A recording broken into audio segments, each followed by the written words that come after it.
পুতুলের জন্য রান্না করি, তাদের খাওয়াই, তাই না? পুতুলের সাথে সাথে কখনো তোমরা গান করেছো? কি গান পারো তোমরা?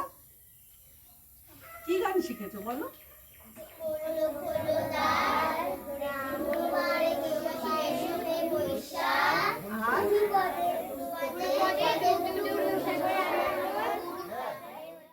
আমরা সবাই রাজি তো? ঠিক আছে, আমি পুতুল গুছিয়ে আনি, তোমরা গান করবে আর পুতুলে নাচ করবে। কেমন হবে ব্যাপারটা? 1 2 3 স্টার্ট।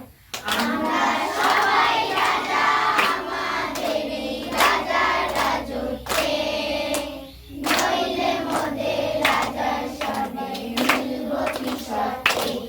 আমরা সবাই রাজা, আমরা সবাই রাজা, আমাদের এই রাজার রাজত্বে, নইলে মোদের রাজার সবে মিলব কি সত্যি।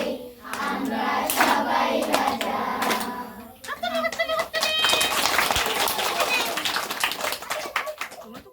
আমাদের আশ্রমের পক্ষ থেকে শ্রদ্ধা জানাবো, আমরা বরণ করে নেব নাকি?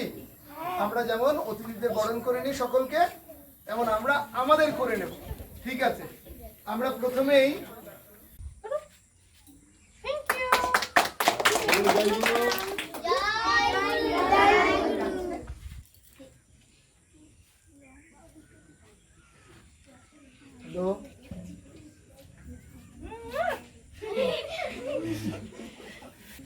এখানে কিন্তু পুতুল নাচ প্রতিদিন হয় এবং পুতুল বানানোর কর্মসূচি হয়, কর্মশালা হয়, পুতুল নিয়েই এদের কাজ কারবার।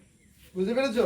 তোমরা যদি খুব ভালো আচরণ করো তাহলে কিন্তু মাঝে মাঝেই আসবে, আর যদি দুষ্টুমি করো তাহলে হয়ে গেল, আর আসতে চাইবে না, বলবে ওইগুলো ভীষণ দুরন্ত বাচ্চা, যাবো না। তোমরা শান্তভাবে থাকলে বারবার আসবে, তোমাদের আচরণেই কিন্তু বারবার তারা আসবে। আমরা সবাই ফ্যান্টাস্টিক।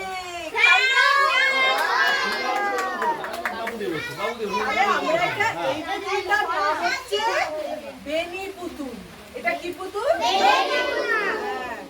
মেদিনীপুর অঞ্চলে প্রচুর শিল্পী এই পুতুল নাচ করেন। কেমন? এটা একটা প্রাচীন শিল্প। কেমন? এই বেনি পুতুল, আমরাও বেনি পুতুল বানাতে পারবো। কত সুন্দর তো! তোমরা তো মাথা বানিয়েই ফেলেছো। আর গল্প করে, গান করার সাথে গল্প করবে। দিদি ভাই যেমন করলো, গান করবে, ওরা কথা বলবে, নাচ করবে, সবাই অবাক হয়ে যাবে। তাই তুমি ভুলে গেছো তো? তাহলে তোমরাও ফ্যান্টাস্টিক।